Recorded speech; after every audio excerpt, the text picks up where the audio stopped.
पर वायरल हुई उसके कंटेंट्स देखे गए, हमने फौरन पुलिस रिकॉर्ड चेक किया, हॉस्पिटल चेक किए कि किसी भी जगह पे ऐसी किसी स्टूडेंट का या किसी फैमिली का आके रिपोर्ट करना इस इंसिडेंट को वो साबित हो जाए। किसी हॉस्पिटल में कोई इतला नहीं थी। उसके अंदर जिस गार्ड का मेंशन था, हमने फौरन कॉलेज की इंतजामिया से रब्ता किया, उनसे बात की कौन कौन से उनके गार्ड छुट्टी पे थे। उसके अंदर मेंशन था कि एक गार्ड है जो कि उस दिन से गायब है। उस गार्ड को ट्रेस किया सरगोदा से, उसको हम लेके आए कि उससे सवाल जवाब करें।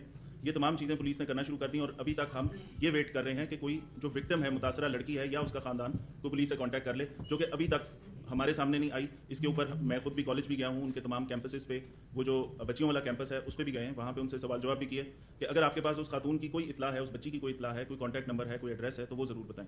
लेकिन वो ये सोशल मीडिया पे एक चलने वाली और वायरल हो जाने वाली ऐसी खबर है कि जिसके बारे में डिटेल्स किसी को भी नहीं पता। परसों से लेके परसों रात को ये पोस्ट पहली दफ़ा आई, कल ये वायरल होती रही, उसके ऊपर हमने अपना एक प्रेस रिलीज़ भी दी कि इस तरह अगर किसी के पास कोई शिकायत है, कोई डिटेल्स हैं तो हमें बताई जाए।